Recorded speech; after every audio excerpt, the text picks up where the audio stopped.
Thank you. Thanks for that introduction. I think, like you briefly gave our backgrounds, I think you have a great set of panel members here today. So let's try and get the maximum out of the panel here. I think all the members here have been investing or been involved with Indian ecosystem for a long time, have contributed tremendously to Indian entrepreneurial ecosystem growth. So let's try and have an informal chat. Try and have a candid chat. The topic in front of us today, in my view, comes back every few years, right? There is always a pendulum swing one way or the other. Conserve and grow or perish should be the motto every single year. But unfortunately, the excess of few years brings down the slowdown for the next couple of years. And we are there. We are there whether the entire ecosystem agrees or not. We are there, and let's try and deal with that question and try and see some innovative ways of dealing with this. And there's no better set of members than what we have here on the stage today to really guide us through this so-called bad phase. So there's a palpable slowdown in funding, whispers of tech crash all around us. Winter is coming. You see a lot of phrases being thrown around. And in my view, that's fine. This happens for a couple of reasons, right? One, fundamentally, either the world economy or the Indian economy is struggling, and companies cannot be immune to that overall macro struggle. Or there is a simple sentiment change, what I mentioned before, the pendulum swings one way or the other. So the first question I would like to pose to the panel here, are we fundamentally being affected because of some macro factors? Or is it simply change in sentiment? So that question, I think entrepreneurs need to understand what are the reasons for the so-called change in sentiment, right? So I'll start with Sudhir, who has seen these cycles before. Sudhir, can we talk about two things? One, what's your view, what's happening today? Second, what's your forecast for the next 12 months? How should entrepreneurs look at not only where we are today, but how should they look at the next 12 months? Okay. Morning. You know, I just want to mention one macro statistic and then go down to the micro. Last year, and I think VC would know that better than I would, but approximately total capital deployed in the country from private equity venture, excluding real estate, was about $18 billion. Before that year, which is 2014, was about 11. Now, if I look at the constituent differences, the people who invested the 7 billion, most of them were new. Most of them. And if I look at the 11 billion across the 2 years, they were all repeat. So effectively, what message I get is that there are traditional investors who have believed in the Indian ecosystem of entrepreneurs, who have been investing consistently, at least for the last 2-3 years, and their investment into the country has not gone down. By the way, has not gone up also, whether it was the peak time during 2014 and 15. What has happened is that the 7 billion which came in, or thereabouts, came in from quote-unquote hot money, people who had not invested before, people who saw brands in the market, they really wanted to get into some deals, and they came into the money, drove up the valuations, and today that 7 billion set of players is actually no longer there. It's gone down to zero. So if actually what is happening is, that is being termed to me as sentiment which is negative. To me, that is not negative sentiment. To me, that is the opportunistic people who came in have gone away. Traditional people like us, we've been investing around 200 crores per year for the last 3 years. My guess is we'll probably do the same, maybe a little bit more this year. Now, if I look at the details of how we see anecdotal evidence on the ground, We invest in seed angel deals, we invest in Series A's, B's, and we do a little bit of late tech. Our deal flow is between 500 to 600 a quarter. By the way, that has been going up for the last 2 years.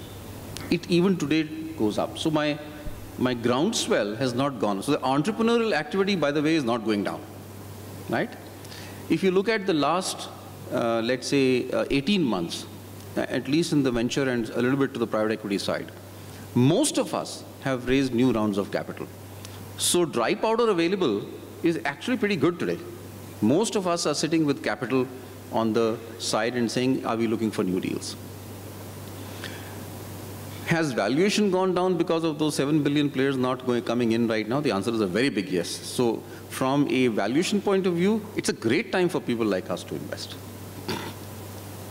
Has the bar for investment been tightened up? That, I think, the answer is yes. In many, and I'll give you some examples. In the food tech business, I read a report somewhere that over the last 2 years, 63 or 65 food tech businesses were invested in. You know, if somebody came from Delhi and said, I am #1 in Delhi, somebody used to go and pump money there. I think those herd mentality investments will not happen. People are looking at deeper operating metrics, sound business operating metrics, which perhaps some had not looked at earlier. And so the bar of capital deployment has certainly shot up. The pace also has gone down a bit. And for the simple reason that this herd mentality is over. And so to that extent, that may be the concern. But to me, that's not a concern. I think good businesses, you know, the first quarter we've done, I think, the same deals as we did last year, first quarter.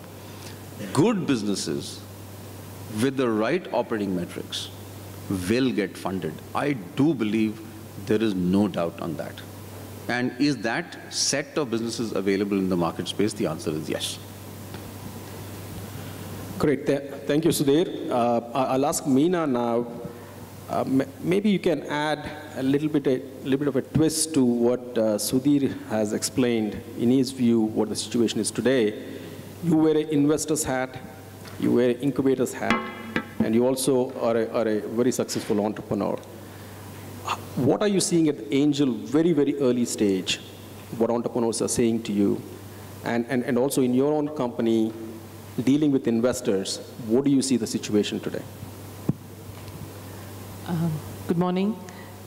Firstly, many of the points that Sudhir said, I echo with that as well. What I feel, to make it more graphic, is that we are probably experiencing a little bit of indigestion for having tried to swallow a whole lot of money in the market in a hurry, which pushed up some of the valuations, etc. So there's a huge, and of course, all the points that he made. But this whole feeling that there's gloom and doom, I kind of disagree with that very strongly. There is no gloom and doom at all. Not that Sudhir has said that. I'm saying the general sentiment, or if you talk to people a little bit or media, they generally tend to feel that there's a lot of gloom and doom. There would be more reporting around some companies with shutdowns, some people laid off, and all of that. But the fact of the matter is that fundamentally, the whole startup economy continues to be extremely sound, and some of the corrections that are happening are actually for the good. So that's my overarching comment. Now, coming into specifics, like I said, because there was a lot of desire and great focus on urgently investing, the valuations were driven up, which is fine. That's getting corrected. A couple of other things which I see that are happening, and the first and foremost is that solid companies which are focused on a consumer value and I truly see that there is some differentiated offering that they are able to bring to table, because of which they will have sticky customers and they will be able to, at the unit level, make money, are the companies which will get funded and which will grow. And is there an opportunity for many of those to come up? Absolutely yes. Are there, the last couple of years, there was a huge amount of herd mentality that happened. A lot of companies got built in a similar kind of spaces, and a lot of the investors wanted to have a finger in those pies as well, so they would have invested in that. And so we see some consolidation, some close-ups.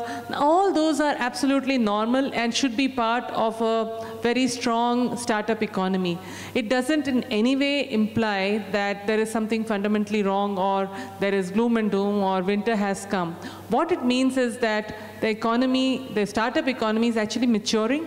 The right kind of things are falling into place, which is, first of all, does the consumer need the product that you're creating? Will you be able to, for every product or every service that you deliver, make some margin? Is it going to take you long to create your brand or a consumer awareness for your product or market that you have to create? Yes, and that's probably okay, and it's worthwhile investing. But fundamentally, is this something that a consumer needs and will come back again and again and to take that product from you?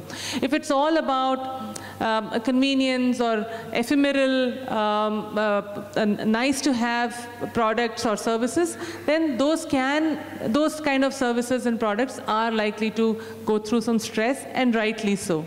Now, the other thing that I always feel, and this feeling hasn't changed over the last few years, that if at any place you want to do a startup, India still is a very, very great place to start up, because the number of issues that exist in India, whether it's the infrastructure or whether it's access to medical, and that's where Portea plays a big role in, or access to education, which some of our GrowthStory companies are working in, and so are many other companies. These problems have not gone away. These problems continue to become stronger, and the need to address those problems has not gone away. New technology has come in, new modes of communication, modes of reaching out to customers and acquiring customers has come in. So it's a great opportunity to create businesses which truly solve a business problem or solve a real problem in India. The shift from herd, the shift from let's do a quick and dirty to let's do something which is sustainable, which makes a lot of value, keep going back to consumer, understand what they need, model your business around it, do a lot of work to keep the customer sticky, engage with them. Those models are the models which will succeed and will also continue to derive a lot of investments. Now, as Rajesh mentioned, I actually wear two hats. I'm an entrepreneur and run one of my companies, which is Portea Medical, into consumer healthcare. And we do not see any slowdown whatsoever in the demand of the customers, because it's a core service. There is no getting away from either sickness or old age, and here is a platform that helps you provide that. So that we see huge amount of demand and huge amount of focus on that. And we don't see funding as an issue in that sector at all. And the second hat that I hold is that of partner of GrowthStory, where we are a venture builder platform, and we actually come up with new business ideas, we promote them, we fund them initially, we handhold them till Series A, Series B, Series C in many cases.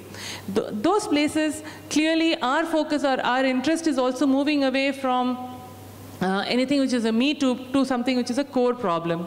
And those core problem companies like a Big Basket, which is doing exceedingly well as raised Series D, is something which is going stronger and stronger and stronger. Now again, back to the point that so long as the fundamental model works, there's absolutely no issue. And we do see that both funding is available and business is also available. Where I see things falling off, and we keep piloting things, and where we see that there's no uptake, we may move on and pivot. We see that things which are which focus more on the vanity metrics rather than real metrics are the ones which fall by the wayside, and that's actually, I think, a maturing of the market and a great thing to happen in this industry. Thank you, Meena. I would like to bring Sumit into this conversation. Sumit, you see the Indian economy from a much broader viewpoint compared to the rest of us here. If I look at India compared to 2014 and 2015, where the so-called excess of funding has happened in India, and I look at the macro factors today, whether you take the GDP growth, you look at the interest rates, which have come down dramatically. And the inflation, I think, if I'm not mistaken, at pretty much a last 15, 20-year low. Fundamentals seem to be very, very strong as we sit today. But there is a considerable pessimism in our world as we see it today. What's your view? What are you seeing macro-wise and the companies that you work with on a daily basis? Thanks, Rajesh. Few observations. As you rightly said, 2014-15 was an extremely euphoric environment where, every day in the newspapers you will come and know about a couple of millions of transactions, dollars of transactions happening, unicorns evolving every now and then. So that was an absolutely euphoric equity space game which was being played out. For the last about a year, maybe less than a year, we have seen increasing amount of expectation that the banks also come in and partner to extend some kind of a debt to the ventures. Now, as Meena also mentioned, some of the ventures which are actually cash flow positive. When I say cash flow positive, they may not be cash flow positive on the bottom line, but at least the business at the top level, where whatever the fresh product sale to the consumer or service sale to the consumer, as long as that is making money, at least obviously then it's a timeline. After some time, you will be able to achieve scale and be able to business will in turn profitable. But a lot of our large startups which have become large, okay, let's put it that way, actually do not seem to have that sense as yet. A lot of them seem to be bleeding. A lot of them seem to have burn rate as a criteria. If a lender were to step in, please understand, there are more than enough variables in a business to manage. So today, at least interest outgo and debt servicing is not a variable in most of the startup business models. There are variables like technology, there are variables like competition, regulations, valuations, and a whole lot of others. The moment you take debt, you have an incremental additional variable which comes in debt servicing, which is given on a monthly basis, and of course repayment of debt. Now, what I keep advising some of my friends is, let this itself not be a reason for you to go under. There are enough issues to tackle otherwise, because debt servicing is a constant. It doesn't change. Every month end you need to service the interest. So if a lender were to actually extend debt to a company, in a crude sense, it's also a validation of the business model, that the lender does believe that the company or the business is throwing up in pockets a cash which should be sufficient enough for them to be able to service the debt. So in our sense, we have been seeing companies which have different models. A lot of companies actually which are pure consumer-oriented companies have a long way before they actually start making money at any level. So for these companies, for these businesses to be able to access bank debt, maybe some time away. The others which are pure institutional customers space, which are already making money at the top level. So in that case, it may be a good bet to try and use debt funding. And I'm sure lenders, at least we are pretty comfortable extending debt to such business models.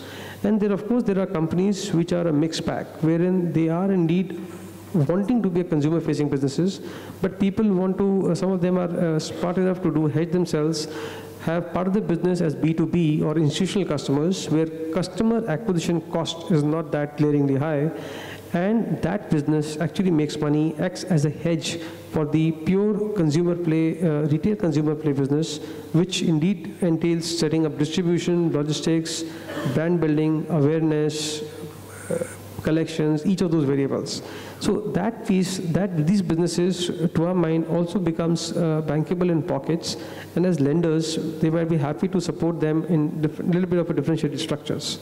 So all in all, as a lender, lender would be pretty comfortable looking at the businesses which throw off cash to be able to service the debt and repay the debt in eventuality.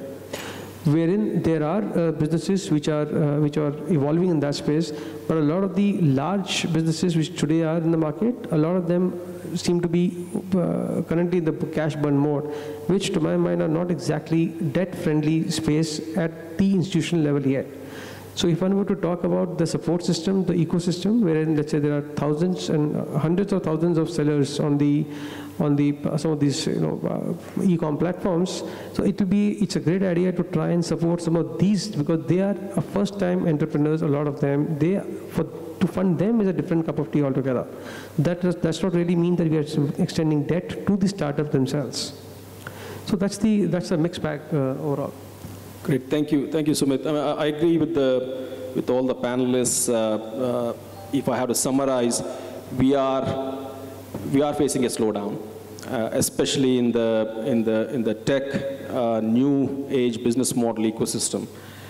But there's nothing to panic, and these ups and downs do happen, and we just have to deal with these ups and downs. And if I have to add a couple of my views, the Indian macro is better than ever, and in addition to that, even the tech macro, where we see or where we need large platforms to build great companies, whether you call the internet usage or the internet user base and the usage and the transaction volumes that we need to create large companies, and the smartphone proliferation that we have seen over the last couple of years, or the 4G, which is slowly gaining traction, and as expected, finally, I think this year we're going to have 4G to the masses. That launch is expected. So if you look at the platform on which large companies can be built,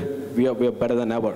So I agree with the panel here that there's no panic situation in terms of fundamentals, although we will have to face the reality of sentiment and perception, sentiment, these things do matter. How do we deal with that now? And I'm sure most of the people sitting here are entrepreneurs, and I'm sure they're trying to get their young companies funded. It's easy for us to say, don't panic, but you have to go out there and raise money. And I'm sure you're hearing that, hey, times are tough, show me your business model, and I'm sure you're getting mixed signals compared to last year.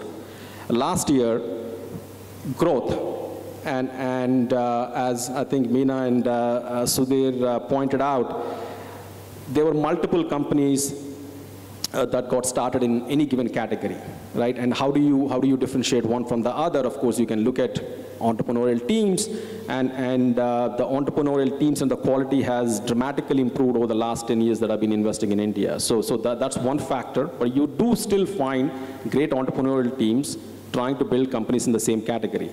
So the default metric that one falls back to is growth, and what have they been able to do in terms of traction, and who is the leader?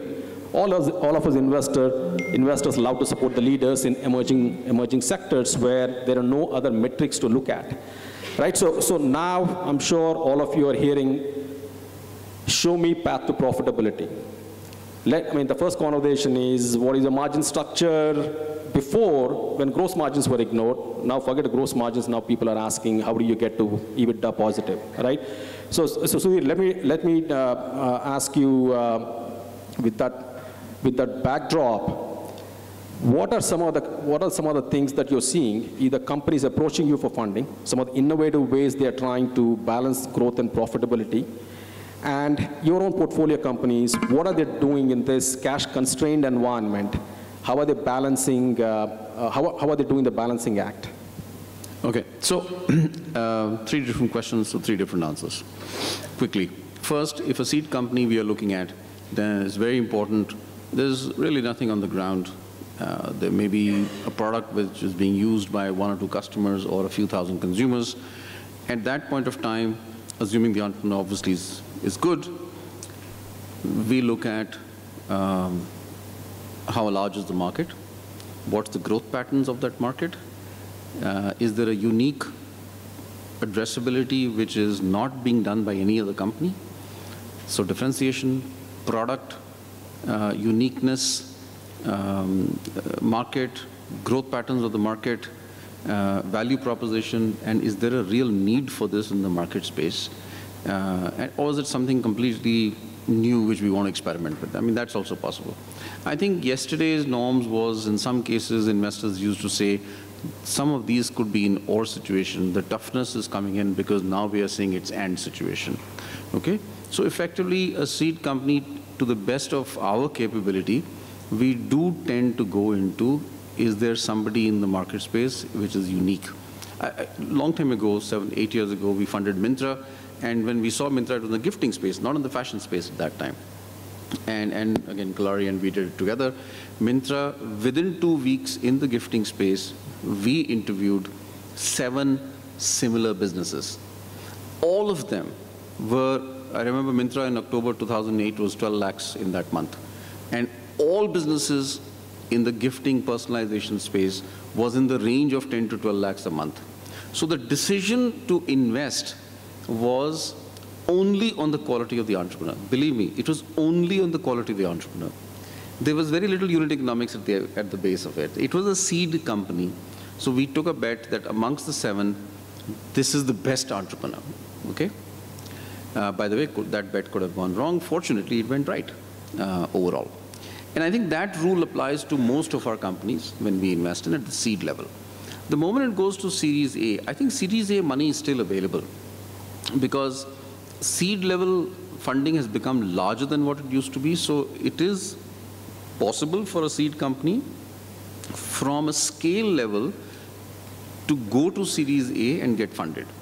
What is not happening is adequate Series A funding and for it to reach a certain scale to go to Series B. So there is, people come back to me and say there is a Series B a gap in the market. The Series B gap is not there. The companies have not reached a scale to attract a Series B is very, very important. How do you reach that scale? At Series A, there is a reasonable proven entrepreneur, some amount of layer underneath that person is there. There is a product which has been used reasonably well. Proven points are there. So effectively, you're scaling up a little bit more. At Series B level, we expect the team to be there. We expect basically all those parameters to be working very well. And at Series B level, please understand, there has to be the #1 in the country. We, I know, will never fund #2, okay? Because that is the unique proposition of leadership. And it must be #1 by far. So effectively, if all investors choose that scale, the #2 actually may not get funded. Because in a market like India, it is difficult for 2 players. We think it's small enough for 2 players to be there overall. So that's at the seed another level. I'm sorry, what was the second question again? How do you balance the growth versus profitability? Because we tend to send different signals depending on the timing of the year. Sure. So what we have done is in our consumer companies in the last 3 years, we have chosen 1 quarter in which we actually work with the entrepreneur to reduce the growth rate and demonstrate better unit economics. If he has capital, he has to do it more often. If he doesn't have much capital, anyway, he has to do it. So one of our companies has been, last year grew by 100%, but this quarter is growing at 60% because we wanted to know whether it is possible for unit economics beyond the spreadsheet to significantly improve or not. We wanted to know whether he can reduce the cash burn by half. And this we have done in most of our companies. And what that means is there's an experiential curve which comes at the board level that there is a fungibility between cash burn and growth, #1. #2, I think as investors, we also want to know, suppose the market says you can grow by 100%. And I'll give you a real example. The real example is First Cry. We're investors in First Cry in the baby space. It is 3 times bigger than the next player, 3 times bigger. Now, the company is still growing at 100% per annum, but it is obviously burning a little more cash than necessary. So the question in that kind of company is, if it is 3 times bigger already, do I now strengthen my operating parameters or continue to burn money to grow at 100? There's nobody chasing you. And that discussion at the board is very, very crucial. So in many of our companies, we have taken decisions where leadership in market share has gone to such a level that the current players are no longer around, we do believe it is time to improve significantly the operating parameters. Lenskart is shipping almost 4,000 SKUs per day. It is significantly bigger than Titanite, right? So to that extent, there is no need for us to demonstrate growth patterns which are more than 100% per annum. And so fundamentally, margin growth, unit economic growth at a certain point of the stage of a life of a company is extremely crucial, because at that point of time, you attract different kinds of people. So for instance, hedge funds don't come in, but traditional players, which I mentioned in the 11 billion category, do come in. Debt comes in, by the way, okay? And I think you mentioned the omni-channel model was very dear to us, both Lenskart and FirstCry, and now Zivame is also starting to that level. There is that offline element. About 1/3 of the revenue comes from the offline channel. Guess what? That's generating cash. And to that extent, that is possible to achieve. And the same applies to software product companies, because software product is also a non-cash generation product, a business for the first few years until it goes out, especially in the SaaS side, because you're burning, you're not getting a license revenue on the front. We invest in medical device company, exactly the same overall. There is this period when you don't have revenue, which is where capital comes in, and there has to be a period where revenue comes in and capital goes down. And that has to be defined definitely in a broader level at Series A, because that's a discussion which you have. Much more tighter when you get Series B on the ground, and 100% in defined terms after Series C. But in all these, the growth patterns have to be managed. I think the days of the Flipkarts and the unicorns growing and raising $100, $200 million, shooting up on growth without watching operating parameters, without a path to profitability, I think those are over, because even those companies have to demonstrate whether they know how to run a business, by the way, a real business. Thank you. Thank you. I think, rightly put, I think those days are behind us. And I recall 10 years ago, trying to raise the first fund to invest into India. One of the pitches that we used to make to our investors is India is different. The market is going to mature. It's a green field of opportunities. The market could be shallow. The transaction sizes could be smaller. And that is true in a growing market. That's fine. But one of the key advantages that we used to highlight talking to investors, if you recall, Sudhir, I'm sure you raised your first fund around the same time, is it's cheaper to build products. It's cheaper to build companies to a certain stage in India, because the wages are lower, and human resource costs typically are nearly 1/5, or those days maybe 1/10 of the US costs. Right? That used to be the mantra. I see now that we have lost that edge. And a funding of $2-3 million used to be a lot of money in 2006, not so anymore today, right? So Meena, I'm going to ask you this, because you deal with a variety of companies trying to build products and technologies to serve consumers and businesses. Where did we lose our way? And is it still possible to have that advantage compared to the rest of the countries, especially the US, to build great products at a reasonable cost from India? A lot of the inflation came on the back of huge fundings, actually. The moment you have a huge amount of funding being thrown at the top few players, and like Sudhir said, it's always the top player, gets more and more, who's trying to garner then more and more of the resources, there's inflation that's setting in. So now, actually, there's a correction that's happening. And that's a very, very welcome correction, that it is possible to now build teams, build resources at maybe a lesser cost than it was a year back. The inflation, the expectations of people are a little lesser and so on. But actually, I want to, so that's a natural correlation and that's happening, and I think it'll play out better. But what I want to say is, as an entrepreneur, what the steps that we should be taking at this stage so that we are still fundable, we are still able to raise our Series Bs and Cs as go on.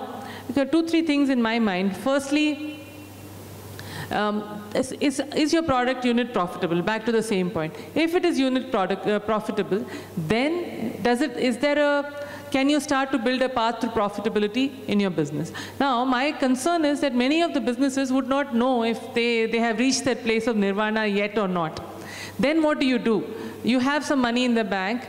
You don't know yet which of your products is going to be unit profitable at scale. Maybe you have a few customers, it works out, but when you start to scale, then never mind the cost of acquisition, the cost of delivery starts to shoot up, and so on and so forth. So the moment you're in that space where you don't know yet your path to profitability or whether you are unit profitable also, it makes a lot of sense to then pause for a moment and see what of your products you think or what of your services are able to reach there faster.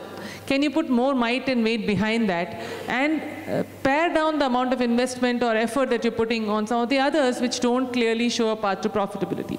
Secondly, look back to the point about inflation and increasing costs.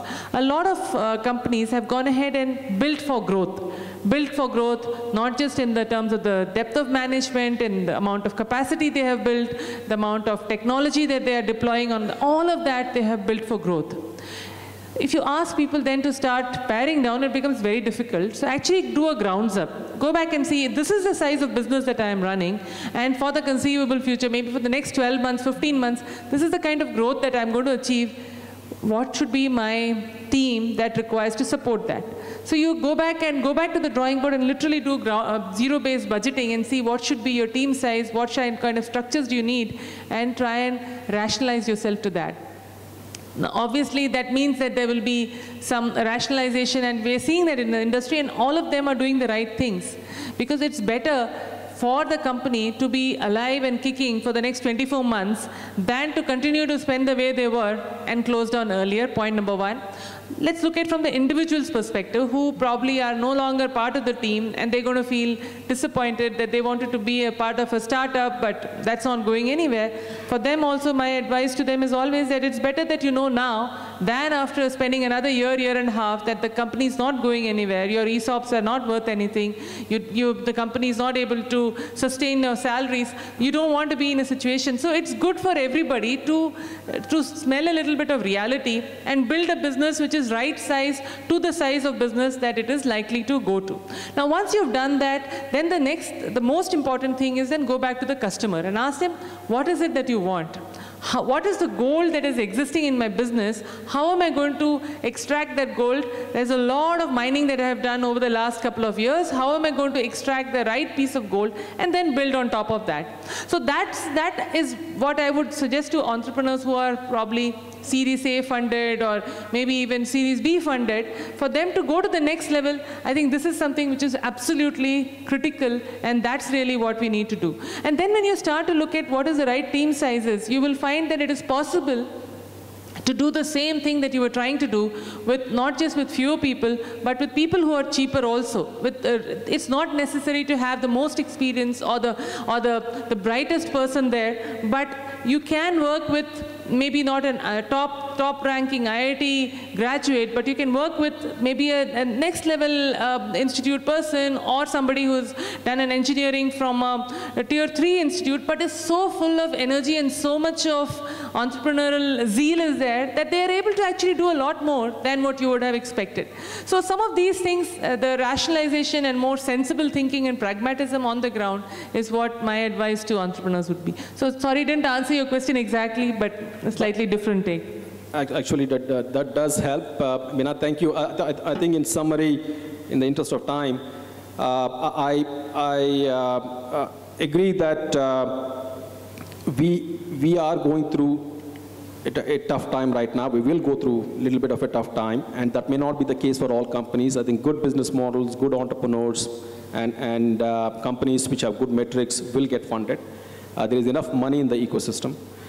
The Me Too business models are the ones which are going to be in trouble, and rightly so. It may actually help the entrepreneurs to not only be cleansed out of the system, but it'll also save you some time. And consolidation, all these things are real avenues that one should look at. One thing everyone here needs to remember is whatever the situation may be, whether it is a slowdown or a panic, regardless of where we are, the investors and entrepreneurs are equally culpable, right? We are in this situation for a reason, and extremes, we have a price to pay for that.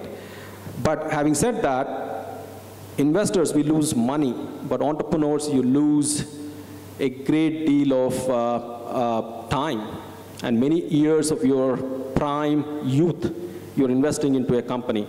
So you need to think about every time that you put any time into any venture, that am I doing something different? Am I doing something that I'm passionate about? Am I going to make a difference and can build a great company that is valuable to whoever the end customer or a business may be?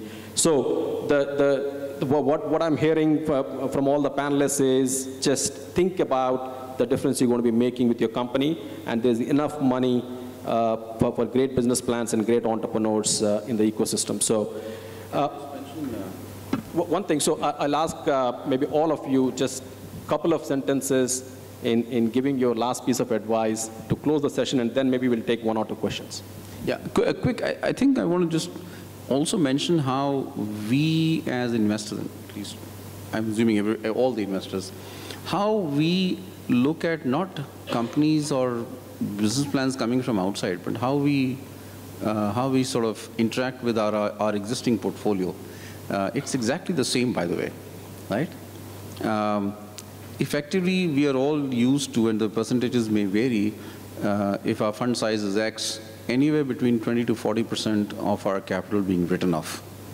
Okay, so that is, I mean, you go to any research organization, you'll find that that's a range where in early stage funding capital can be written off. That's not new, so that risk is there. So we are used to that risk. Secondly, within our own firm, most VCs do this, they quickly make up their mind, normally within the first 12 months. We always have what is called reserves. We invest $1 million and we keep a reserve of $1 million at Series A. We will quickly make up our mind, typically in the first, I would say 6 to 12 months, whether that reserve should be given to that company or not, because good money after good money is the norm. So if a company is performing to our expectations and to the board's expectation, you will find more allocation of capital from the existing investor. Otherwise, that capital will not come in. And it's a chicken and egg cycle. If the existing investor is not putting in capital, you will find outside capital not coming in. So it's very important that the performance norms which are adhered to and communicated with the investor need not be at this level. It need to be realistic, because the investors do measure it. When we also understand, by the way, that business plans at seed and early stage are not met because it's unknown. That I think we all understand. But fundamentally, the decision of how much more capital will be deployed by the existing investors will be made in the first 12 months, and large chunk of that reserve goes to our potentially successful companies. That, I think, is very crucial to understand. And the rule for that is exactly the same as we see a new company. Meena, anything to add? As a You run out of time? Yeah. Sure. Sumit, any parting thought? Just one suggestion, I guess, for scaling up a business, debt would be an integral component and more efficient in terms of diluting your own stake. But we just need to be careful that we take debt only once we have sighting of cash flows to be able to service that debt. Rushing into taking debt in lieu of equity can actually boomerang pretty badly. Thank you. Thanks a lot. Thanks to the panel, Sudhir, Meena, and Sumit. Great viewpoints, and I'm sure that there is something that the audience can take away from the discussion today. Thank you again.